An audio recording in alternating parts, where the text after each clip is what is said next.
بشم هشم نعصه و نצליח. ما برمیگردیم با اجازتون اول مسخت تروموت رو برخا میکنیم، چون بنده 2 میشنایتشا باقی گذاشته بودم که بخواستم روی یک شنبه سیوم بدم، ولی به انگلیسی میخوام این میشنایتی که داریم ضبط میکنیم تمامش هست به زبان شیرین فارسی باشه. لینو نشمت ایمی مراتی دورا بت استر و همینطور اشرف بت زهره. برمیگردیم ما اینجا مسخت تروموت با اجازتون پرق یود الف پرق 11 میشنه تت میفرمایند کرشینه تروما ماخرین تان لبهما و لخیا و لترنگولیم. کرشینیم یک نوع مثل یونجه مانند یه غذایی که مخصوص حیواناته، ولی اگه آدم ها هم گیر بکنن میگن گربه گشنیز خورد، آدم گشنه همه چیز خورد، که آدم ها هم میخورن و میفرمایند اینا اگه مال تروما باشه، تروما قدشه مخیلین و تام لبهما بلا خیا بلا ترنگولیم، یعنی اینا میدیم به چی؟ اینا میدیم به حیوانات و پرنده‌ای که متعلق به کوهن باشن. اسرائیل شساخر پارامی کوهن، اگه مثلا یک اسرائیل کرایه کرده از کوهن گاوش مثلا میخواد باش کار بکنه مخیلا کشنه تروما، با وجود که این گاوه مال خودش نیست، چون اینا کرایه کرده میتونه کشنه تروما رو به این گاوه هم بده.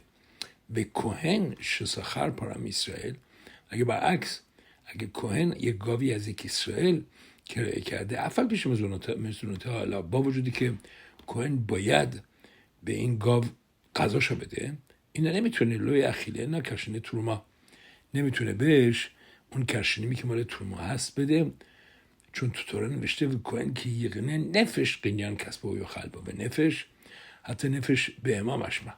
بنابراین اینجا اگه این فقط ازش چیز کرده ساخر از اسرائیل کرایه کرده نمیتونه بهش تروما بده. اسرائیل شام پارا میکنن، یعنی اگه یک اسرائیل اومده یک گاوی از یک کوهن گرفته به شوما میشه تخمین زدن، یعنی این اینجوری گفتن، این شوما منظورش اینه که مثلا میاد این نفر از گاوه نفر میگرفت و میدیده مثلا فرض کنیم الان این گاوه چقدر ارزش داره، بعد اون طرف که چیز کرده اینه که اینا به سر گرفته غذاش میدونه چاقش میکرد و روش هم ریسپانسیبیلیتاش داشت و بعد هر چقدر که قیمت گاوه میرفت بالا با هم دیگه قسمت میکردن. حالا اسرائیل ششم پارا میکنه، اسرائیل که بعد از کوهن گاوش به این ضوابطی که گفتیم گرفته که چاقش کنه و منافع قسمت بکنن، این نمیتونه لوی اخیرا کشنه تروما، چون خودش هم تو شریکه نمیتونه بهش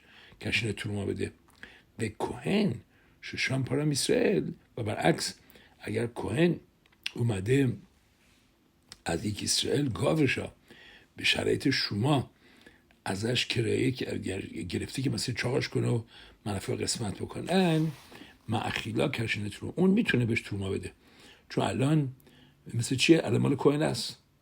و میفرمایند در خاتمه میشنا یود مسخت تروموت مدلیقین شمن صرفا به باتی کنسیوت به باتی میدراشوت شمن صرفا روغن ترومایی که تامه شده باشه خود بسودوننش و البته هنهاش برای کیه؟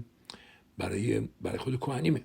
حالا میفرمایند اینجا مدلیقین شمن صرفا یعنی روغن تروما که تامه شده میتونن باش روشن کنن به باته کنسیوت تو کنیسه ها و باته میدراشوت باته بیت میدراش و به موعود و افلین و تو کوچه های تاریک و الگبه هخولین میبخشید خولین یعنی هم تو بالای سر مریض بیرشوت کوهن، به شرطی که کوهن چون تروماتیما مال کوهنه به شرطی که کوهن اجازه بده و بعضی میگن که بیرشوت کوهن باید خود کوهن هم اونجا باشه، ولی اینا میگن اجازه هم بده کافیه.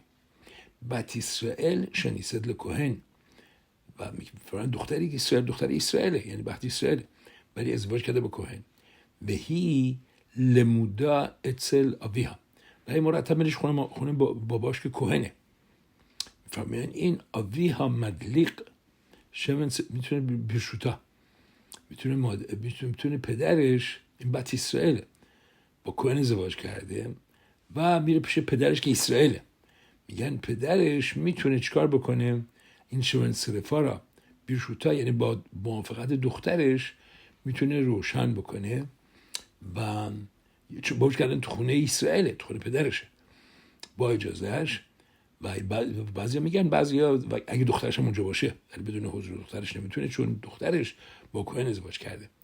مدقین همینطور این شمن سرفا، روغن ترومایی که تامه شده به بیت همیشته تو یک مثلا ضیافتی که کهنیم هم اونجا نشستن، اولا به بیت آول، ولی بر خونه آول روشن نمی کنن با این روغن شمن سرفا،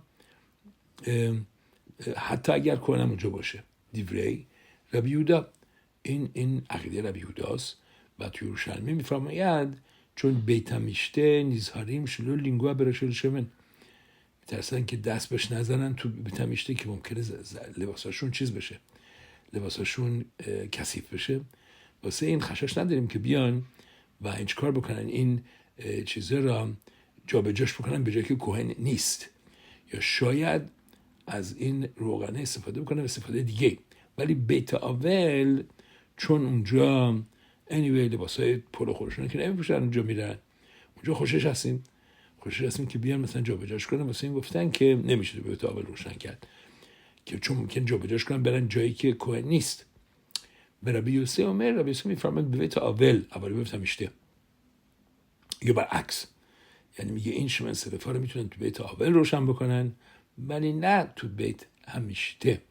و علت ربی یوسف چیه؟ تو یروشلمی میفرماید چون بیت آول قلبشون شکسته است و حوصله ندارن که بیان اونم نرشمون جا به جا بکنن، ولی بیت همیشته ممکنه که از ظرف شادی و اینها چیکار بکنن؟ فراموش بکنن و برن بعد جا به جاش بکنن. در اصل اینجا مخلوقاته. ربی مئیر اصر کان بکان میگه نه، اصلا ریسک نمی کنیم و شمن سرفا رو نه تو خونه آول روشن میکنیم و نه توی ضیافت سیمخا.